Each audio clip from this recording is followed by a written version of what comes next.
Seigneur Jésus-Christ, tu as reçu le nom qui est au-dessus de la mort. Tu as reçu le nom qui est au-dessus de toute maladie. Amen.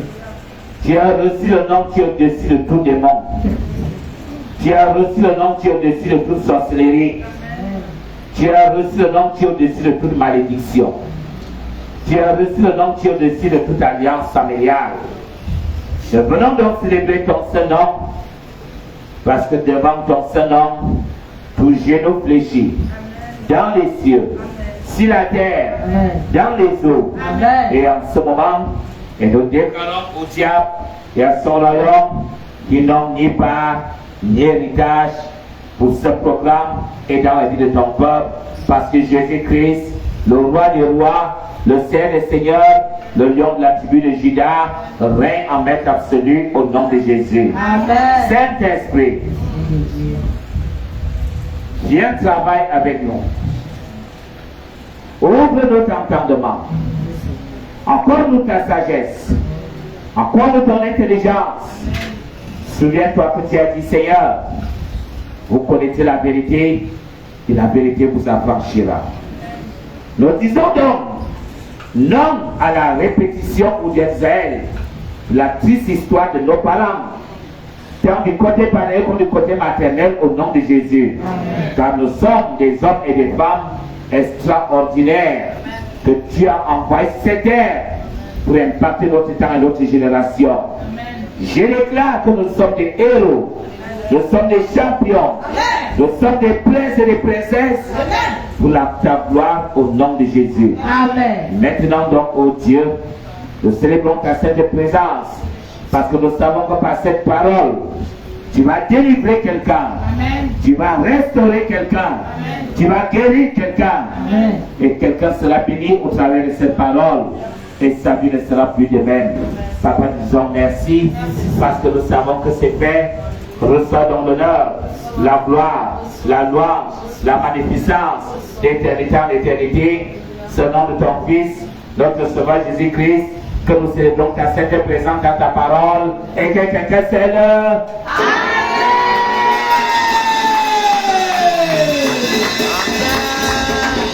Soyons abondamment bénis au nom de Jésus.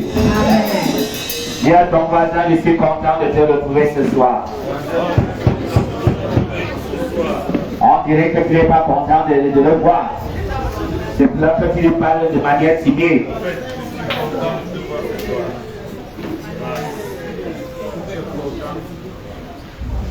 Je ne vous dis pas ce que tu as fait. Je ne fais que comptabiliser le nombre d'arrosages et d'arrosoirs. Alléluia.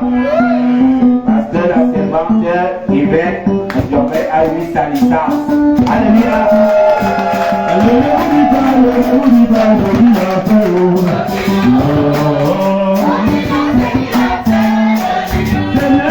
M'a donné une nouvelle distinction.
Alléluia.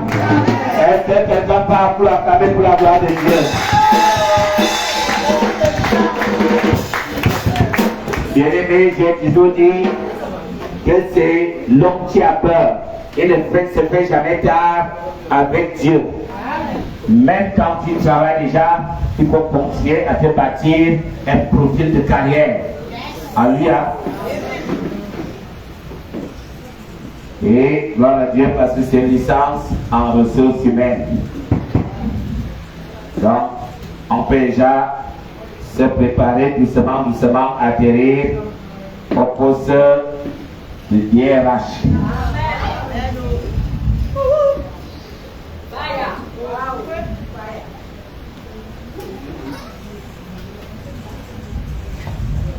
Bien-aimés, le thème de ce soir, que nos bien-aimés qui nous suivent sur la page Facebook soient abondamment bénis au nom de Jésus. Amen. Le thème de ce soir, tel que nous l'avons annoncé, je ne répéterai pas la triste histoire de mes parents. Amen. Amen. Je ne répéterai pas la triste histoire de mes parents. Bien-aimés, il y a certaines personnes qui marchent fidèlement sur les pas de leurs parents ou de leurs ancêtres. Il y a quelqu'un à qui on a déjà dit, regarde comment il fait exactement comme son homonyme. Regarde, il fait exactement comme sa mère. Il fait exactement comme son père. Ça veut dire que tu es en train de retracer son histoire. Nous avons des parents qui ont eu assez de moyens très tôt et certains enfants recommencent à retracer la même histoire. Mais ce que cela doit faire, c'est de combattre toute négativité qui était attachée à la gloire de son père ou de sa mère. Parce qu'il n'y a jamais de gloire sans épreuve. Je parle à quelqu'un? Amen. Nous voyons certains parents, ton père ou ta mère, qui n'ont pas été aimés par leur père, c'est-à-dire tes grands-parents. Les enfants de cette personne-là seront aussi détestés. Je parle à quelqu'un? Amen. Ces enfants-là seront aussi détestés. On va parler des petits fils et autres, mais tu n'as pas d'enfant ne dit absolument rien à tes parents. Tu ne peux pas détester le parent et prétendre aimer son fils ou sa fille. Et nous voyons donc certains enfants qui souffrent de cette haine dans certaines familles, de ce mépris, parce qu'on a dit, les parents disent, votre mère, votre père ne sera rien. Et ce mépris-là descend même jusqu'à votre génération. Et si tu ne te lèves pas d'une sainte colère pour dire stop, et que toi-même tu lances un défi à ceux-là, ceux qui s'attendaient à ce que tu sois là porteur de ça, ils deviennent plutôt des porteurs de ça. Je parle à quelqu'un? Amen. Tu dois te lever avec une sainte violence, dire ceci n'est plus mon partage. Nous avons, bien aimé, certains problèmes que nous traînons, mais qui sont de manière héréditaire, de manière générationnelle. Ton grand-père a souffert de ce problème, tes parents ont souffert du même problème, et ça vient encore affecter le cours de ta vie. Les vies de certaines personnes bien aimées ne sont que des simples photocopies des vies de leurs parents ou de leurs ancêtres. Nous avons certaines personnes qui aujourd'hui ne parviennent pas à connaître le bonheur conjugal, le bonheur sentimental. Toute relation commence si bien, à un moment donné, ça s'écroule. Tout simplement parce que les parents même n'ont pas vécu le bonheur conjugal. c'était la guerre jour et nuit. À un moment donné, ça devient comme l'un de mes beaux-frères, Sidis, avait chanté que ça commence souvent comment tu vois seulement le ventre, tu pousses, mais ils sont en guerre jour et nuit. Demande à ton voisin que ça commence souvent comment. Les gens se bataillent jour et nuit. C'est sûr, mais curieusement, tu vois le ventre, tu pousses.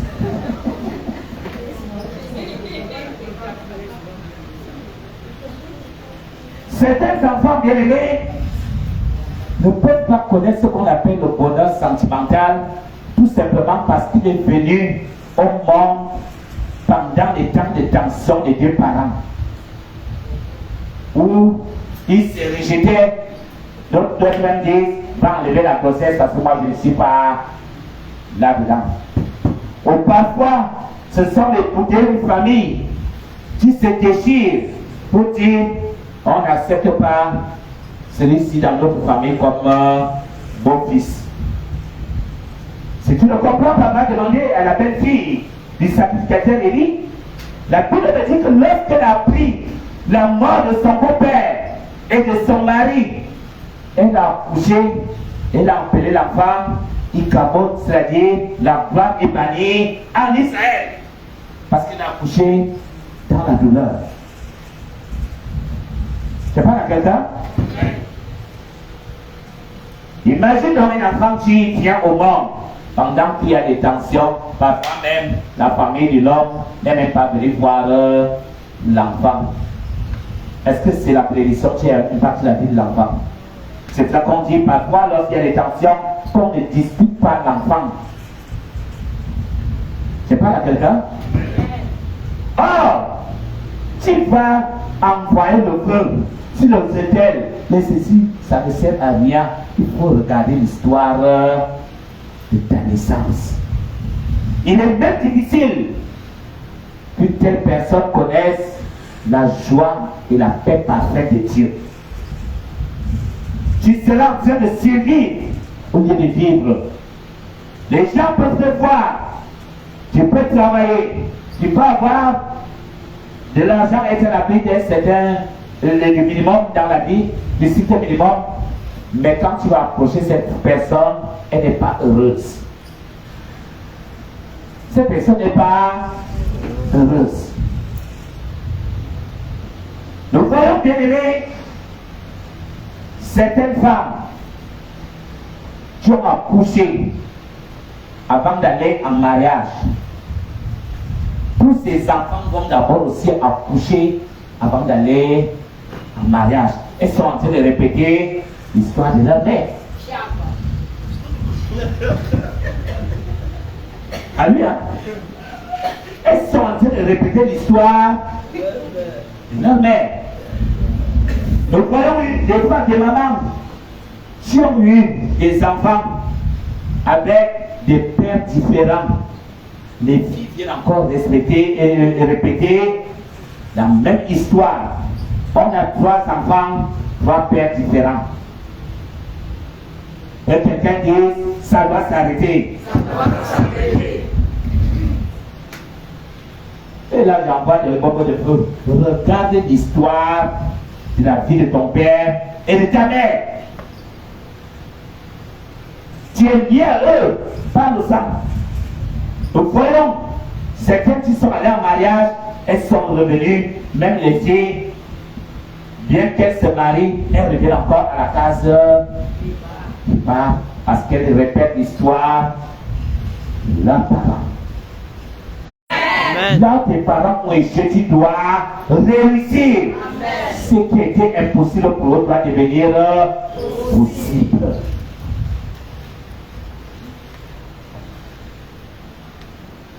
Bien-aimés,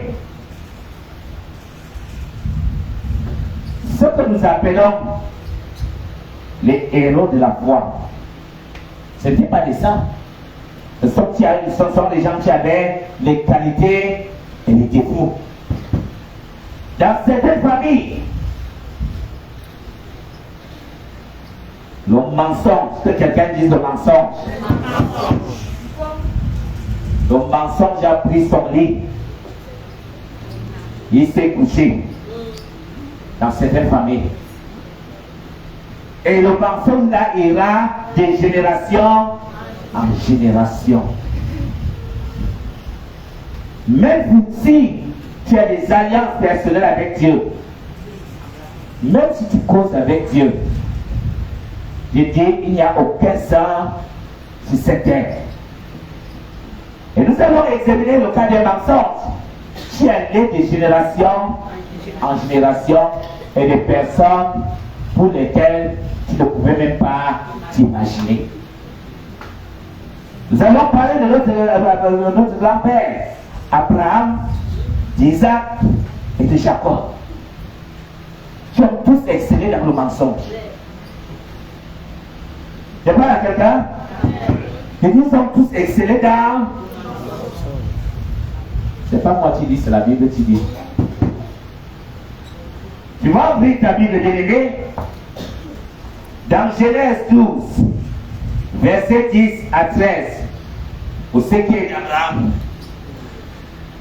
Genèse, chapitre 12.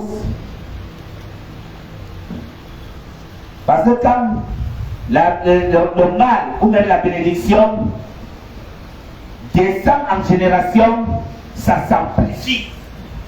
Et c'est là que Jacob arrive. Il n'est même plus au niveau des simples menteurs. Il atteint le statut de rusé. J'ai dit quoi? Il est devenu rusé. C'est-à-dire, il a pris l'habitude de prendre les gens par tromperie. Prendre les choses aux gens par tromperie. Genèse, chapitre 12, versets 10 à 13. Nous lisons au nom du Seigneur Jésus-Christ. Il y eut une famine dans le pays. Et Abraham descendit en Égypte pour y séjourner, car la famine était grande dans le pays. Comme il était prêt d'entrer en Égypte, il dit à Sarai, sa femme, voici, je sais que tu es une femme belle de figure. Quand les Égyptiens te verront, ils diront, c'est sa femme, ils me tueront et te laisseront la vie. Dis, je te prie que tu es ma soeur, afin que je sois bien traité en cause de toi et que mon âme vive grâce à toi. Alléluia. Nous avons vu ici au pays les gens qui avaient leurs copines et autres, on a fait venir les benguistes, les blancs et autres là. Il arrive. Quand ils arrivent, on dit que non, c'est mon frère, c'est mon cousin, alors que c'est son mari. C'est ma soeur. Alléluia. Non, ce sont les femmes qui jouent plus élevées que les hommes sont là. Il y a un mari en Europe et un autre au Cameroun. Quand toi tu arrives, oh, mon beau frère, oui, mais maman, comment ça va le pays, ça va très bien. Oui, ils ne vont pas nous acheter, va faire. Il est là, il supporte. Abraham était obligé de...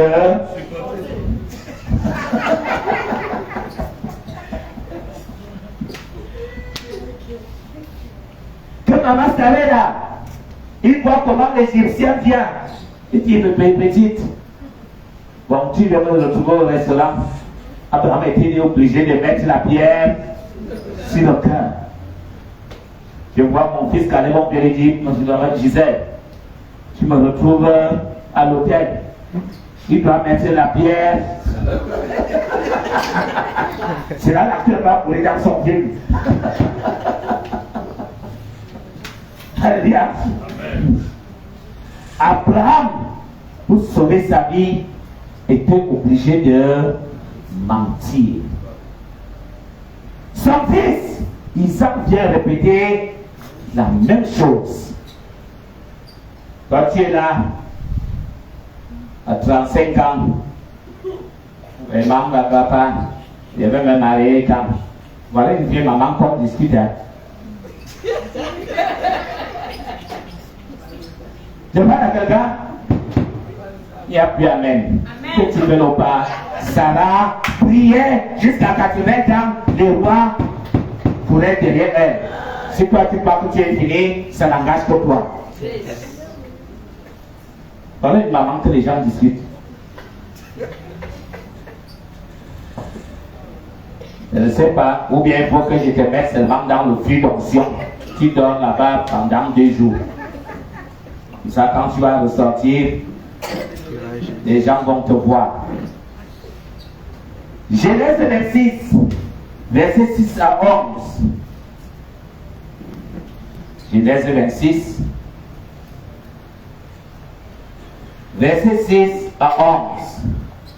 Isaac répète le même mensonge de son père.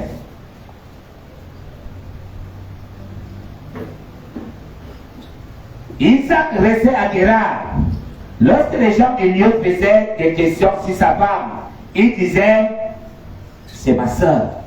Car il créait en disant, ma femme, que les gens du lieu ne le tuassent parce que Rebecca était belle de figure. Ça va. Donc tu vois qu'Abraham avait le coup d'œil. Son fils Isaac avait aussi le même coup d'œil. C'est parti par ramasser le mandianga au marché.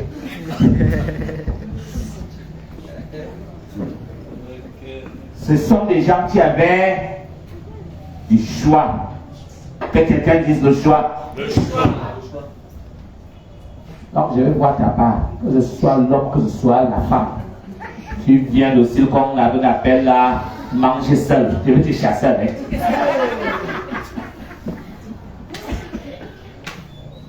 Mais il y a la qualité là, non. Que même si je vais aller ça parmi les hommes, personne ne s'intéresse. Mais est-ce que c'est moi qui dis? On l'appelle chez nous Adi Tama, c'est-à-dire je mange seul. Personne ne s'intéressera à ça. Si tu pries, tu vas venir, la prière se va ensemble. La Bible est claire. Qui a-t-il entre les ténèbres? La lumière. Donc toi tu brilles, toi tu viens avec les ténèbres. C'est qu'il y a un problème. Regardant par la fenêtre, vit Isaac qui plaisantait avec Rebecca sa femme. Abimelech fit appeler Isaac et dit, certainement cette femme, certainement c'est ta femme autant pour moi. Comment as-tu pu parler ainsi de peur de mourir à cause d'elle? Et Abimelech dit, qu'est-ce que tu nous as fait? Peu s'en est fallu que quelqu'un du peuple n'ait couché avec ta femme et tu nous aurais rendu coupables. Alors, Abimelech fit cette ordonnance pour tout le peuple. Celui qui touchera à cet homme ou à sa femme sera mis à mort. Je viens donc mettre en garde les voleurs de mari, les voleurs de femmes. Celui, personne n'arrachera ta femme. Personne n'arrachera ton mari au nom de Jésus. Celui qui tentera aura affaire à Dieu Tout-Puissant, lui-même en personne. Amen. Celui qui touchera, c'est pas un petit charme. Ce que mon Dieu m'a donné, personne ne peut l'arracher. Et toi-même, tu dois apprendre, tu dois prendre soin de ce que Dieu te donne. Amen. Parce que nous sommes tous responsables de certaines bénédictions qui glissent entre nos mains. Il y a des gens qui ne savent pas apprécier à sa juste valeur ce que Dieu leur donne. C'est quand elle part que tu commences à crier, on a. Quand elle était là, elle est devenue gardienne. Tu as le travail jusqu'à X heures. Et quand quelqu'un d'autre sait donc voici une perle rare, moi je prends j'entretiens, tu vas commencer à pleurer. Alléluia. Ce n'est pas le message du mariage aujourd'hui. Nous sommes sur le mensonge. Genèse, pour le cas de Jacob, nous voyons que le grand-père a menti. Le père a menti. Le petit-fils entre à l'université du mensonge.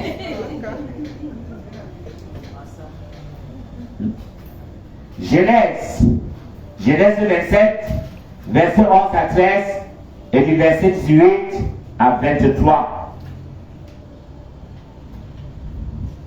Genèse 27, verset 11 à 13. Nous lisons au nom du Seigneur Jésus-Christ. Jacob répondit à sa mère: voici Esaü, mon frère, est venu, et je n'ai point de poil. Peut-être mon père me touchera-t-il, et je serai à ses yeux pour un menteur. Alléluia. Vous connaissez l'aboutissement. Je serai à ses yeux comme un menteur. Et je ferai venir sur moi la malédiction et non la bénédiction. Donc le mensonge attire la malédiction. Il y a donc les gens qui excellent dans le mensonge sans savoir qu'il y a un salaire à tout. Il y a un salaire à toute chose. Le mensonge attire la malédiction. Sa mère lui dit que cette malédiction, mon fils, retombe sur moi. Écoute seulement ma voix et va me reprendre. Que quelqu'un dise, la femme.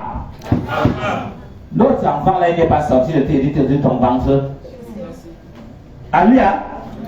On appelle ça, j'ai prêché sur ça, enfant préféré. Les femmes. Il y a d'autres, on te dit que celle qui a accouché, celle-là, celui-ci, tu n'en reviens pas.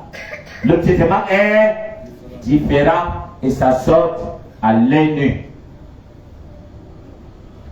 Que cette malédiction retombe sur elle. Elle embrasse la malédiction du mensonge. Nous lisons le verset 18 à 23. Il vint vers son père et dit: mon père. Isaac dit: me voici, tu es-tu mon fils? Nous voyons que Jacob était rusé. Il avait tout prévu. Il savait que son père pourrait le toucher, son père pourrait lui le questionner, il pourrait tomber dans le piège. Jacob répondit à son père: je suis Esaü, ton fils aîné. J'ai fait ce que tu m'as dit. Lève-toi, je t'ai pris, assieds-toi et mange de mon gibier, afin que ton âme me bénisse. Isaac dit à son fils: et quoi? Tu en as déjà trouvé, mon fils? Et Jacob répondit: c'est que l'Éternel, ton Dieu, l'a fait venir devant moi. Le menteur a la parole dans la bouche que si tu n'as pas le discernement. Donc, quand quelqu'un ment, te regarde sincèrement, si tu n'as pas le discernement, tu ne sauras même pas qu'il est en train de mentir. Il lui raconte déjà les alliances de son père. C'est que ton Dieu m'a fait venir devant moi. Isaac dit à Jacob: approche donc et que je te touche. Ce qu'il craignait dès le départ. Mon fils, pour savoir si tu es mon fils Esaü ou non. Jacob s'approcha d'Isaac, son père, qui le toucha et dit: la voix est la voix de Jacob, mais les mains sont les mains d'Esaü. Il ne le reconnut pas, parce que ses mains étaient venues comme les mains d'Esaü, son frère. Il le bénit. Alléluia. Il a pris la bénédiction par mensonge.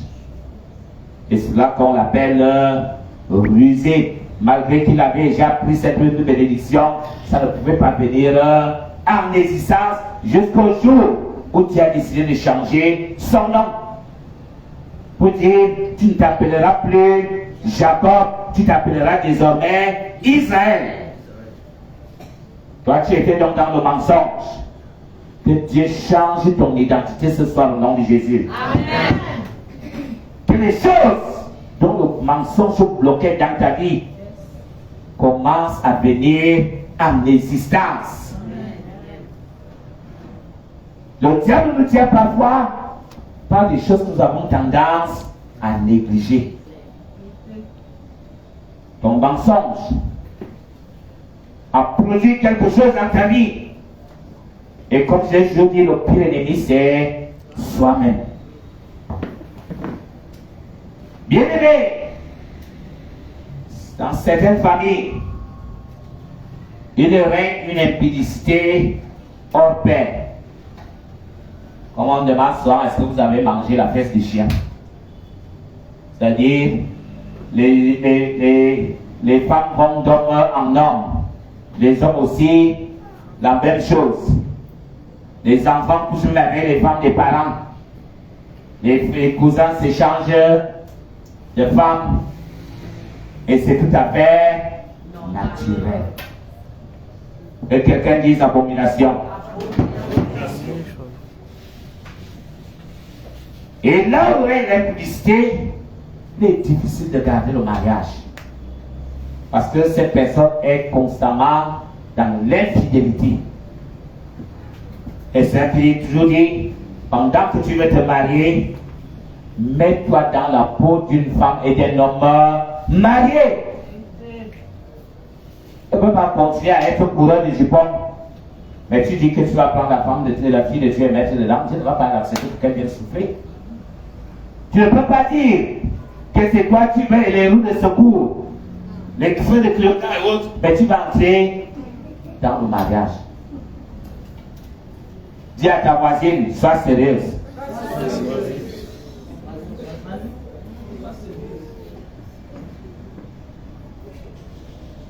Dès qu'on arrive, non, c'est mon cousin que tu n'as jamais vu.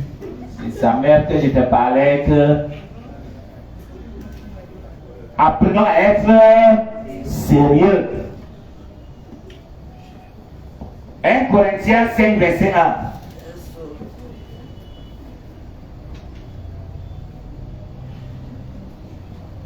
Voyons, dans tous ces mensonges, tu n'as pas dit la vérité au début de départ. Dès que le coup de fil arrive, oui, oui, oui, tu es devenu momo. Tu ne sais plus parler. Les deux mots que tu as appris, c'est oui, oui, Après le réseau filé à la maison, va chercher le réseau. Je veux connecter ton téléphone au satellite du Saint-Esprit. Tu sais ce que le Saint-Esprit fait? C'est le Kokosa Man hors pair. C'est-à-dire que le message arrive là, tu trouves que ça arrive pendant devant que le partenaire est là. Il n'y a plus moyen d'effacer. 1 Corinthiens 5, verset 1er. Le lisons au nom du Seigneur Jésus. On entend dire généralement qu'il y a parmi vous de l'impudicité. Et une impudicité telle qu'elle ne se rencontre pas même chez les païens. Mais quand les pasteurs et autres couchent avec les femmes à l'église, et le voisin sait que tu ne dois pas prendre la femme de lui. Jusqu'à enceinter les femmes de Dieu à l'église. C'est moi qui vais venir te dire ici. Tu ne se rencontres même pas chez les païens. C'est au point que l'un à la femme, c'est au point que l'un de vous à la femme de son père. Et on se vante. C'est moi qui gère. Alléluia. Amen. Il y a des pièges dans cette histoire-là. Satan a tenté Joseph pour briser son destin avec la femme de Potiphar. Joseph a accepté d'aller en prison que de coucher avec la femme de son maître. Et je crois que toi aujourd'hui, c'est tout le monde, tout ton village, tu devais être au courant que j'ai gagné le jackpot.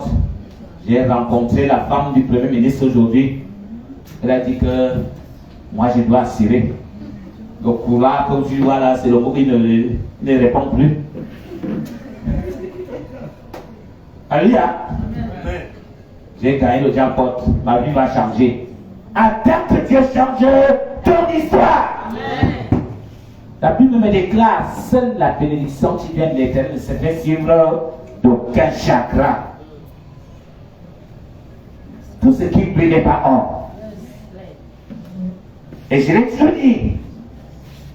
La Bible déclare de un qui s'était sont devenus une seule personne. Cela veut dire que chaque relation que tu ajoutes dans ta vie ajoute un autre esprit en toi. Donc autant de relations, autant d'esprit.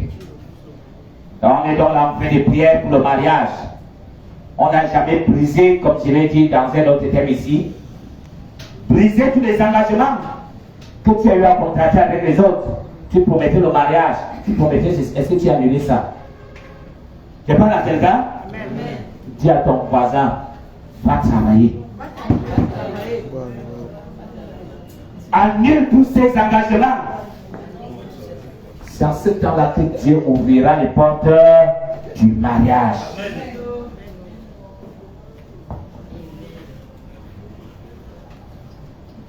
Deux Samuel 11. Vous savez qui est du roi David? Le roi David. 2 Samuel 11, verset 2 à 5.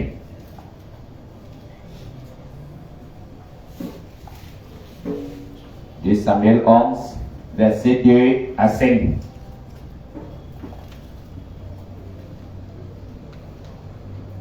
Nous lisons le nom du Seigneur Jésus-Christ. Un soir, David se leva de sa couche et comme il se promenait sur le toit de la maison royale, il aperçut de là une femme qui se baignait et qui était très belle de figure. Que quelqu'un dise, mes yeux ne regarde plus ce que tu ne vas plus voir.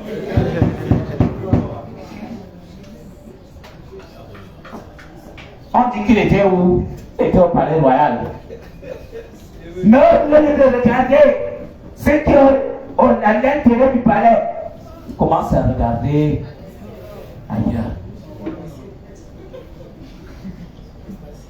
Son royaume, ça va aussi lui coûter cher. Continue à regarder ce que tes yeux ne doivent pas voir.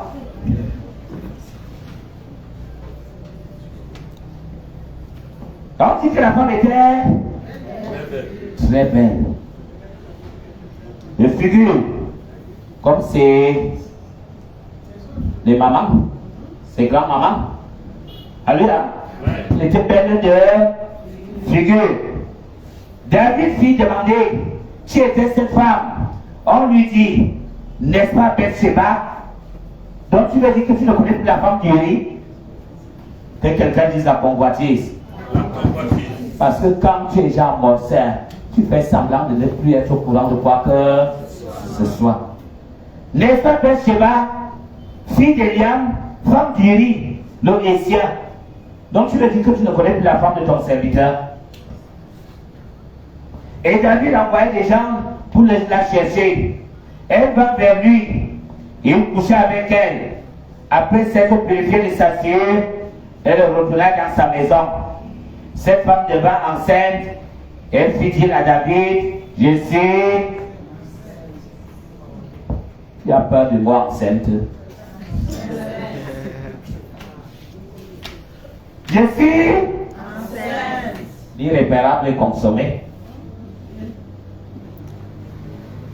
Or, nos familles, nos maisons sont remplies de telles situations. Quand on avait dit dans son sketch avec Hélène que je suis noir, il est noir. Je suis noir, l'autre ici est noir, c'est mon produit. Le mec est roussi, ça soit vous.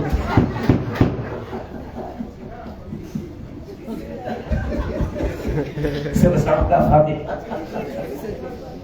Je dis que le mec est roussi, ça soit vous.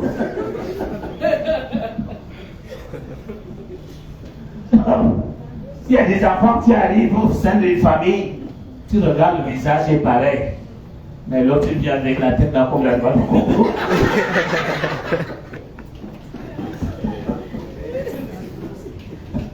Il se pose la question que l'autre ceci. On vient, tu vois encore les autres qui arrivent, ils se ressemblent.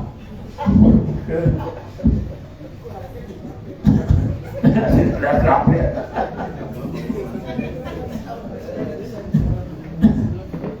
Donc, dans nos villages, tu vas voir dans une famille, on te dit que l'enfant ici c'est tel, l'autre ici c'est tel, l'autre ici c'est tel. Mais le groupe est quand même là. Oui. Et ça va se multiplier. Comme j'ai dit, chaque acte que tu poses a un salaire. Pour ceux qui connaissent l'histoire, David est allé jusqu'à faire mourir le mari de cette femme Uri. Il a demandé qu'on le place à la première ligne au front à laquelle il a été tué. Et Dieu ne l'a pas laissé impuni.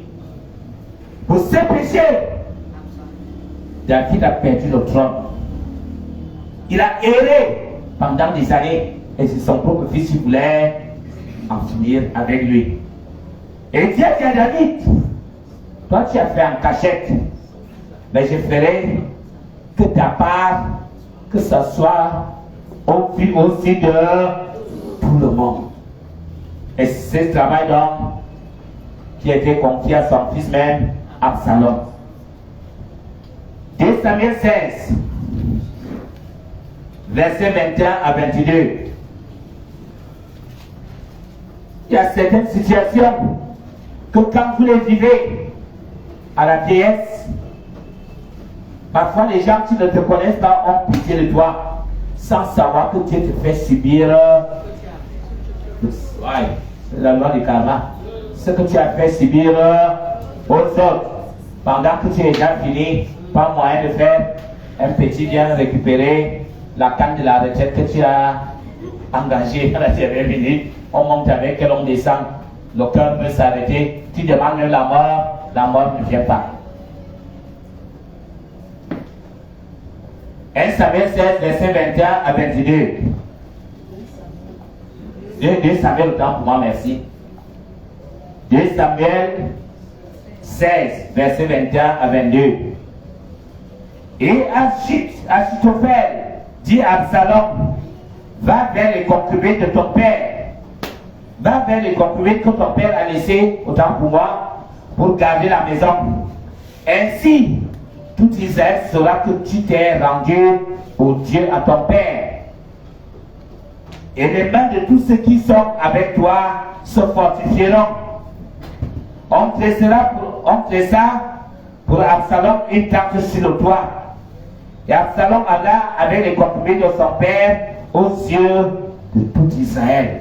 Quelle abomination!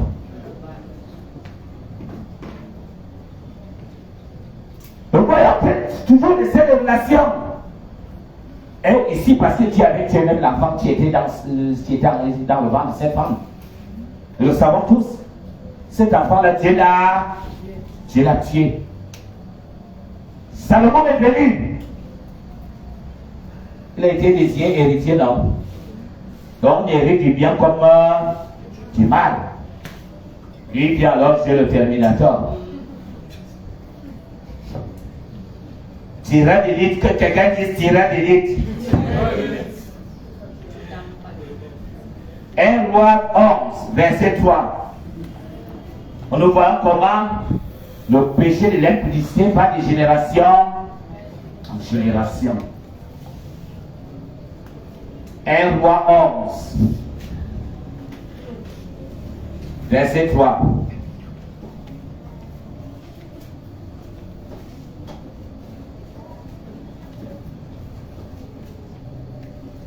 Nous lisons dans le Seigneur Jésus-Christ. Ici, il s'agit de Salomon. Il eut 700 princesses pour femmes et 300 concubines. Et ces femmes détournèrent son cœur. Où tu es polygame là? Dis-moi un peu si tu aimes véritablement. Hein? Tu vas aimer 700 femmes et 700 concubines, 300, ça fait 1000. Hein?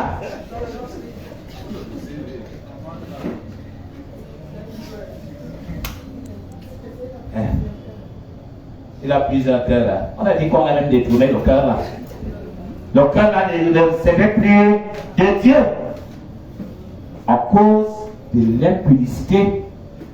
Parce que les gens savent seulement que Salomon a reçu la gloire plus que toute autre personne. Mais il est parti malheureux. Il est fini malheureux. Puisqu'il s'était détourné de la voie de l'impudicité. Esprit d'infidélité. Libère mon corps. Je veux me marier. Et je serai fidèle dans mon foyer. Mon mari sera fidèle. Ma femme sera fidèle. Au nom de Jésus.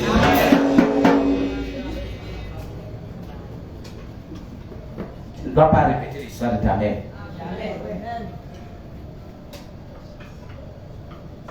Ni de ton père. Je connais des hommes qui sont là à 70 ans, qui travaillent encore les petites filles de 18 ans. Et toujours bassos, sans être mariés. On joue au shoga. Non, c'est la malédiction.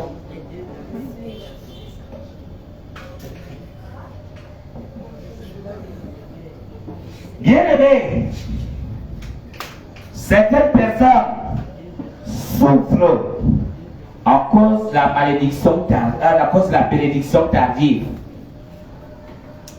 Je parle de quoi?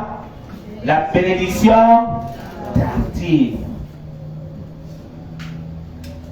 Et d'une stérilité héréditaire. Parce que lorsqu'on parle de stérilité, la stérilité a plusieurs formes.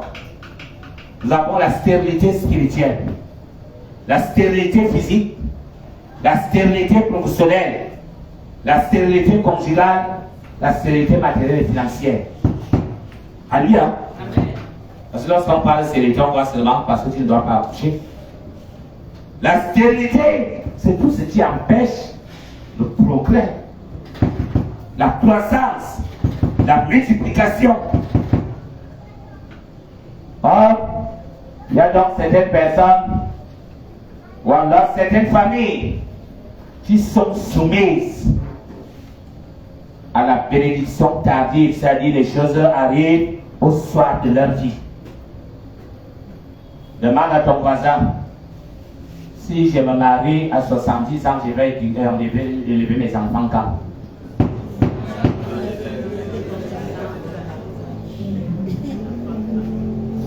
Si Dieu va me donner l'argent à 80 ans, je vais encore jouir de ça à quel moment? Alléluia. Amen. Que quelqu'un dise Seigneur, change mon histoire. Change mon histoire. Je me sépare. Je me sépare de toute bénédiction tardive. de toute bénédiction tardive. Au nom de Jésus. Au nom de Jésus. Bien-aimé, le fait d'avoir une bénédiction tardive ne veut dire pas que Dieu n'a pas exaucé, mais il y a un retard. Ma Bible déclare que Daniel lui a prié. Et l'ange lui a dit, dès le premier jour que tu as eu à prier, à comprendre, Dieu t'a exaucé. Mais il continue à souffrir. Abraham avait la promesse. Sarah avait la promesse. La souffrance continuait. J'ai entendu quelqu'un pendant qu'il était au je refuse l'onction de Sarah. J'ai dit, ça a déjà commencé. Amen. Bien-aimé, il faut savoir négocier avec Dieu dans ta relation avec lui. Lui dit, papa, ceci, revois un peu mon contrat. On négocie avec Dieu.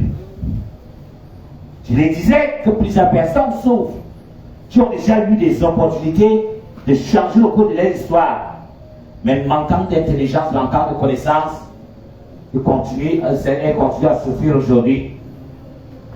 Il y a des gens qui sont entiers en prière, mais toi-même tu sens que tu es là. Mais présentement, ils ne traitent aucune alliance avec Dieu. Toutes mes alliances, je les ai tissées pendant que j'étais dans le moment où je sais qu'ici là, Dieu est présent. Il y a des gens qui peuvent être en train de prier. Quand tu fermes les yeux, tu es dans le noir, non? Mais l'homme qui est élevé spirituellement en prière, quand tu fermes les yeux, c'est le rouge sang qui est présent. Et c'est là que tu dois lui soumettre tes désirs. Il y a des gens qui ont rencontré les anges même dans leur rêve. Ils sont revenus, ont continué à souffrir. Ma Bible me déclare que Jacob, c'est dans le rêve qu'il a combattu avec l'Éternel, avec l'ange. Il lui a dit, je ne te laisserai pas partir sans que tu me bénisses. Tu saisis ces opportunités. Tu es en train de prier. Tu sens comment l'onction a rempli ta jambe. Tu es transporté. Au lieu de tisser l'alliance là avec Dieu, Seigneur, change mon histoire. Change mon destin. On reste là seulement après le thé. Dis à ton voisin, sois sage. C'est pas Dieu qui viendra le faire à ta place. Dieu décide de te rendre visite. C'est comme maintenant, tu te dis si jamais j'ai la grâce de rencontrer le président de la République et tu es devant le président de la République, tu ne dis rien, il va partir et tu resteras avec ton problème. C'est ce que nous faisons avec Dieu. Plusieurs personnes sont saisies par le Saint-Esprit et ne parviennent pas à changer le cours de leur histoire pendant que Dieu est présent en eux. Dis à ton voisin, il faut avoir le discernement. Il faut avoir la sagesse. Abraham, sa vie a changé. Le jour qu'il a rencontré les anges, on lui a dit, l'année prochaine, à cette même époque, l'enfant que Dieu t'a promis viendra en résistance. Les frères, il marchait, mais le jour qu'il a rencontré l'ange, sa vie a changé. Et je veux donc que ta vie change ce soir. L'histoire que tu vas attendre, non, c'est le temps de Dieu. Le temps de Dieu. Ne confonds pas la mainmise de l'ennemi sur ta vie avec le temps de Dieu. Nous voyons donc, parlant de la bénédiction tardive, nous avons Abraham qui, pour entrer en possession de sa bénédiction, il a fallu attendre 25 ans. C'est pas la quelqu'un? Il a fallu attendre 25 ans. Isaac, avec Rebecca, pour entrer en position de leur bénédiction, c'est-à-dire pour avoir de l'enfant, il a fallu attendre 20 ans. Joseph, la Bible nous dit quoi? Jacob l'a mis dans la vieillesse. Ça veut dire que pour que Joseph vienne en naissance, ça va aussi au-delà de 14 ans. Parce que la Bible dit que Jacob a d'abord travaillé 7 ans. Quand il a voulu, la femme a dit que non, la cadette ne peut pas aller en mariage avant la première. Il a encore fallu travailler 7 ans. Alléluia. Voilà donc. Joseph, pour entrer en possession de sa bénédiction, il a fallu attendre 17 ans. Quand tu es dans la vision que tu as eue hier, je préfère ne pas terminer. Hein?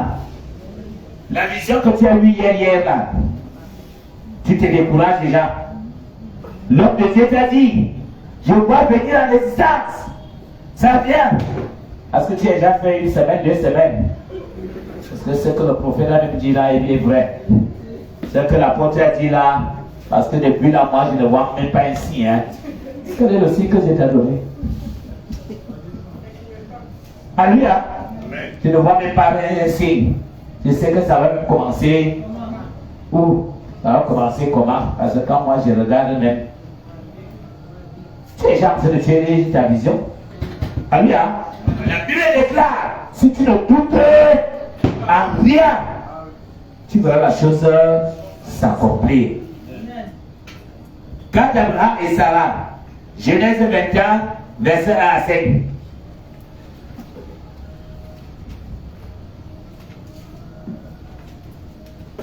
Genèse 21, verset 1er à 5.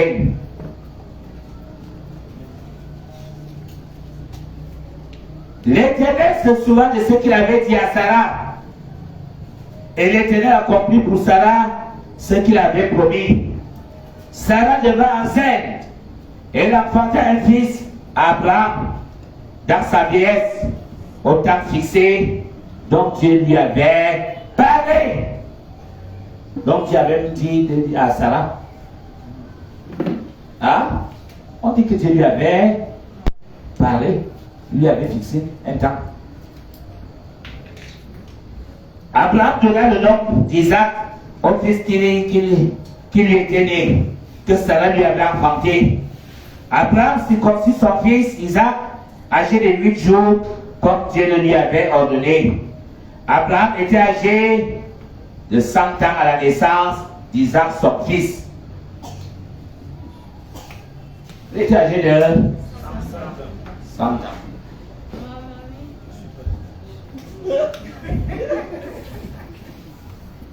Tu es déjà vieux, non? Hein? À l'âge de 100 ans. Aujourd'hui, les enfants de 15 ans, de 20 ans, 30 ans, on vient te voir, papa. Ça ne marche pas. Abraham était viril jusqu'à... Et après, là, il a encore accouché. Hein. Pour ceux qui ne savent pas, Sarah est décédée. Il s'est encore marié de Kétoura. Et qui a encore eu d'autres enfants. Alléluia. Et la Bible déclare que lorsque Abraham sortait de Charan, il avait combien? 115 ans. Alléluia. Il a attendu pendant 25 ans. Mais l'onction d'Abraham et de Sarah n'est plus pour ton partage. Qu'il y ait une rapidité dans l'accomplissement de tes promesses, dans l'accomplissement de tes miracles, au nom de Jésus. Parce que le Dieu que tu sers est celui qui est le maître des temps et des circonstances. Il est libre d'avancer, comme il est libre de reculer. Mais ma doléance ce soir pour toi, c'est qu'il avance le temps et que cela vienne en naissant dans ta vie.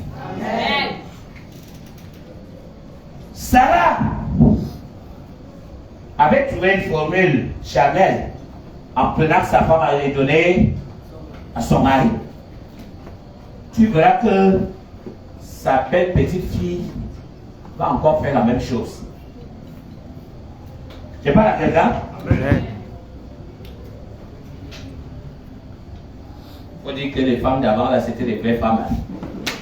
Tu prends une femme, tu donnes à ton mari. De nos jours, c'est l'opulon, tu vas t'accueillir par ce genre.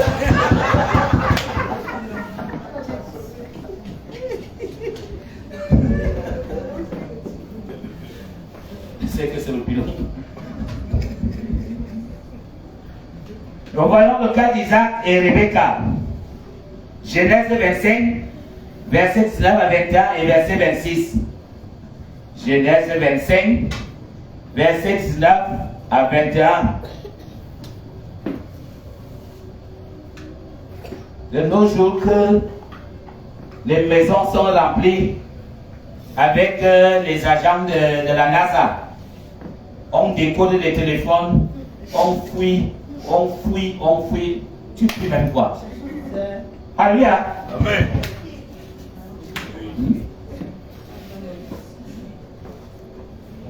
Ça dit même quand il n'y a rien, on cherche même à créer. Seigneur, pardon, fait que je tombe même sur les messages. Tu vas bien fatigué. Alléluia. Amen. Amen. Tu vas aller jusqu'à cette heure, le sommeil va t'emporter. Tu ne trouveras absolument rien. Tu vois que tes recherches seront en vain. Verset 25, on a dit, verset 19 à 21. Voilà la postérité d'Isaac, fils d'Abraham. Abraham engendra Isaac. Isaac était âgé de 40 ans quand il prit pour femme Rebecca, fille de Bethuel, la Mériam de Padan Aram et sœur de Laban d'Araméen. C'était jusqu'au verset 21. Isaac implora l'Éternel pour sa femme, car elle était quoi? Stérile. La stérilité de sa mère là et de son père l'a encore affecté. Car elle était stérile, et l'Éternel exauça Rebecca, sa femme, devint enceinte. Verset 26. Ensuite, sortit son frère, dont la main stérile au talon d'Ésaü, et on lui donna le nom de Jacob. Isaac était âgé de 60 ans lorsqu'il naquit. 20 ans d'attente. Je crois que si de nos jours, ta famille t'aurait déjà dit de répudier cette femme-là, parce que on ne sait pas à quoi elle sert ici. Depuis 20 ans, elle ne parvient pas à coucher. Alléluia. On va te dire, mon frère, toi-même tu ne vois pas que tu travailles sans salaire. Cherche une autre. Mais, comme je l'ai dit, même si ton père s'est marié à 60 ans, toi tu vas te marier à une trentaine d'années au nom de Jésus. Amen. Toi tu es déjà à la quarantaine. La cinquantaine ne doit pas sonner sans que tu te maries au nom de Jésus. Amen. Dieu doit changer ton histoire. Moi j'avais dit que je n'allais plus me marier, mais l'onction du mariage est arrivée. Je me suis retrouvé là-dedans sans savoir quand je suis entré. Tu entres dans le mariage de Dieu ou de force au nom de Jésus. Amen. Tu entres dans le mariage.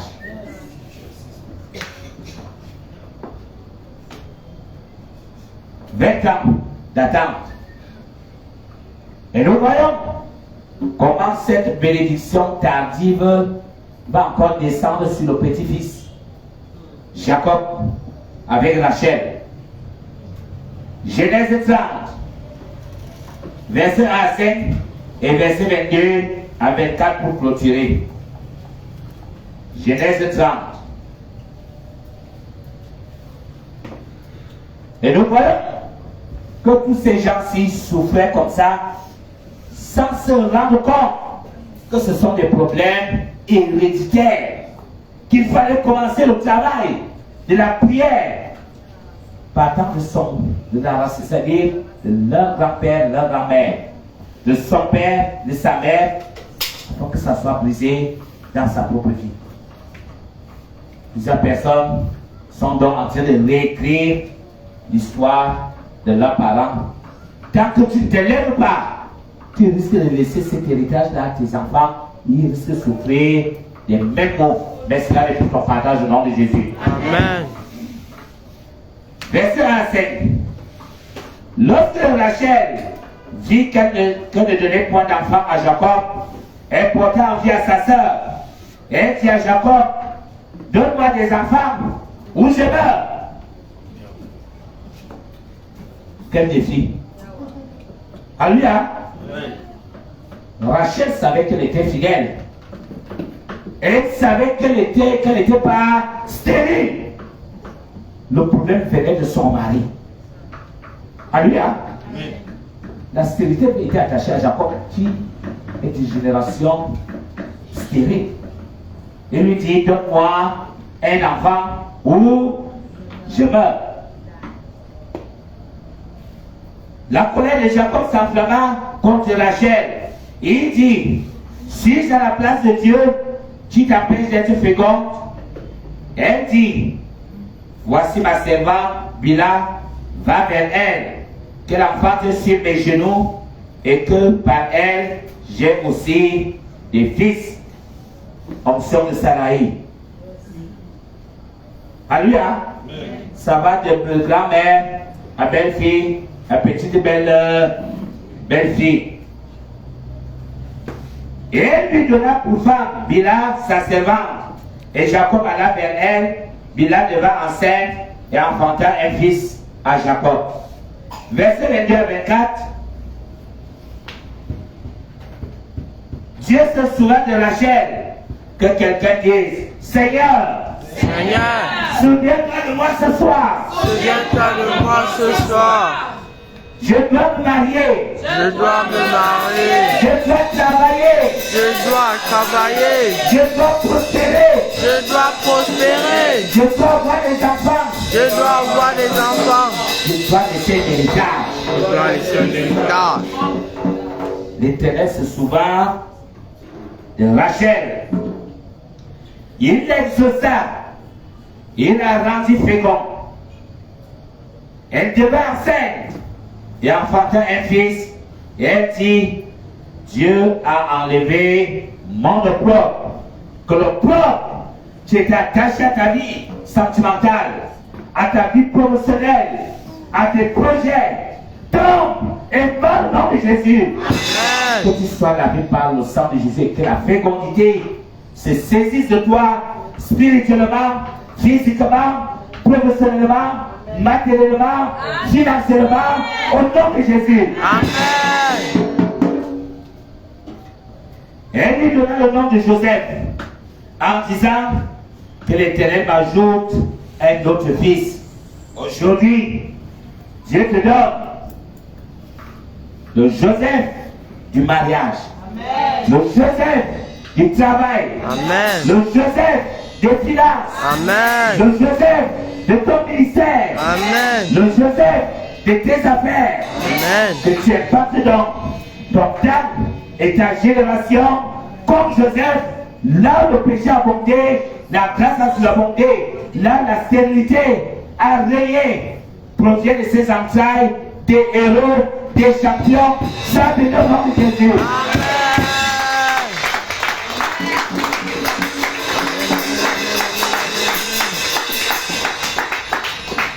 Tu vas prendre ton enfant de l'Italie, parler toi-même à ton Dieu et lui dire, papa, j'ai pris la résolution de ne plus retracer la triste histoire de ma mère et de mon père au nom de Jésus.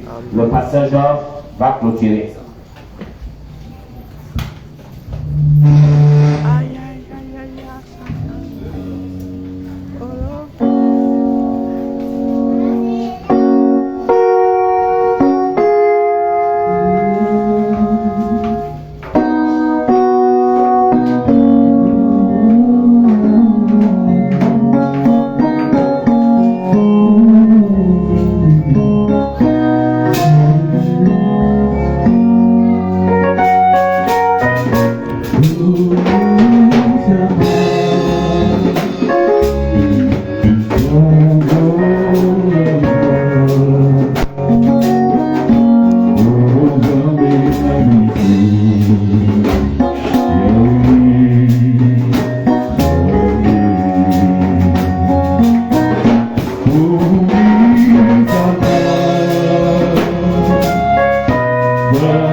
Je rends grâce à Dieu pour le travail qui est en train d'être fait, celui d'évangélisation, au niveau de Facebook, au niveau de WhatsApp, sensibilisons le maximum de personnes. Alléluia. Amen.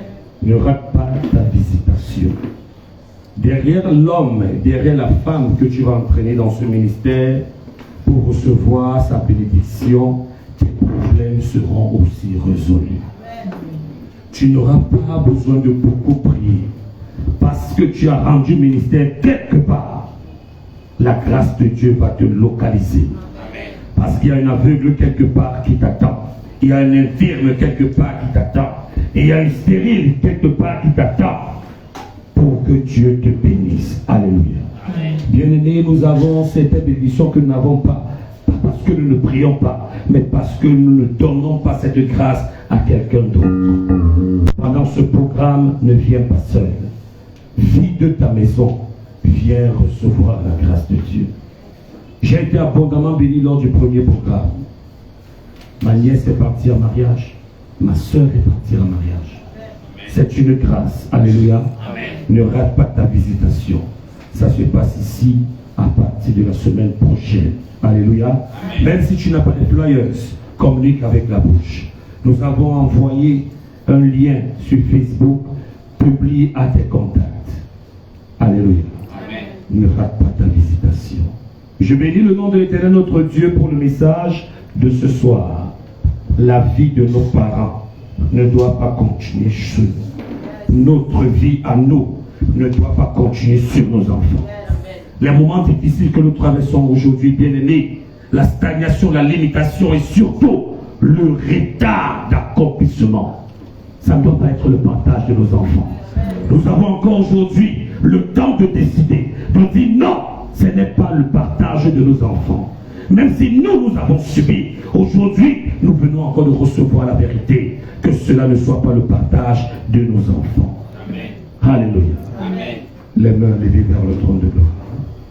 Seigneur, tu es souverain, tu es Dieu, tu es tout-puissant, et personne n'est comparable et n'est semblable à toi. Nous te rendons grâce et te disons merci. Oh Père, tu es Dieu.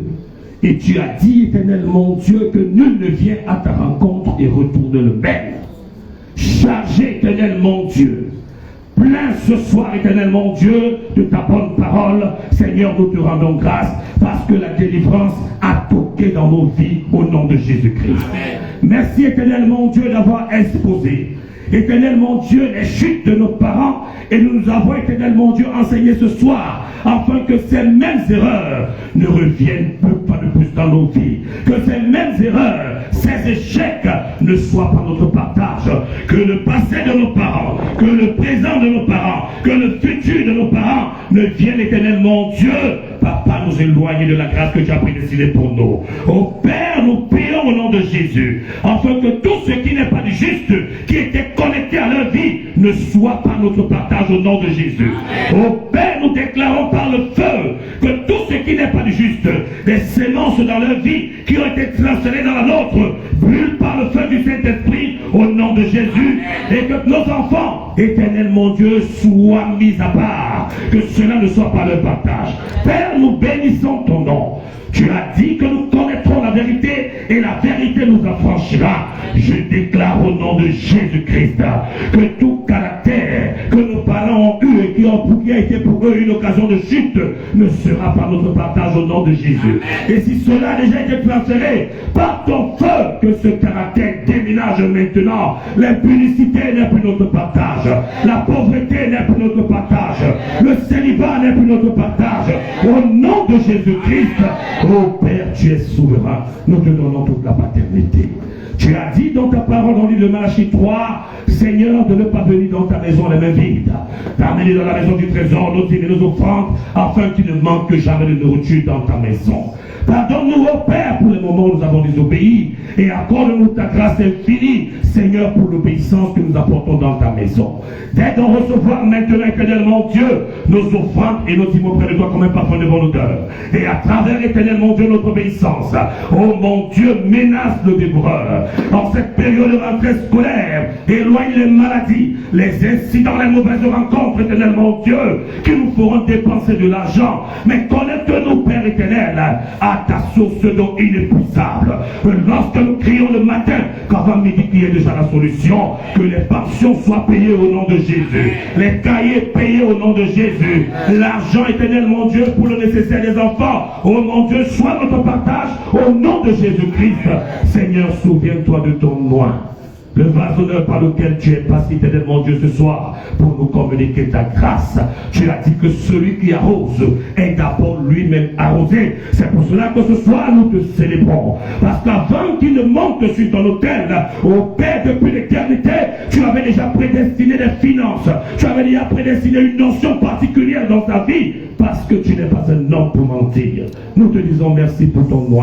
Nous te donnons la paternité de ton Saint-Esprit. Sois avec nous à la marche à pied au chemin du retour. Les motos, les taxis, nous te les consacrons afin que toi-même tu sois, Père éternel, ce chauffeur. Entre, Père éternel, dans nos quartiers, nous qui habitons loin, précède-nous par tes anges de combat, tes chars d'acier, tes chevaux de feu, que personne ne tombe, éternel, mon Dieu. Mais dans notre côté, digne, dans notre droite, nous allons voir la rétribution des méchants. Dans nos taxis, éternel, mon Dieu, quiconque ira contre nous, nous allons voir la rétribution des méchants. Lorsque nous allons entrer dans nos quartiers, nous allons voir la rétribution des méchants. Étant endormi, éternel, mon Dieu, quiconque se ira contre nous, nous allons voir la rétribution des méchants. Nous te disons merci, parce que c'est fait, c'est accompli. Reçois toute la gloire au nom de Jésus-Christ. Amen. Amen. Bon,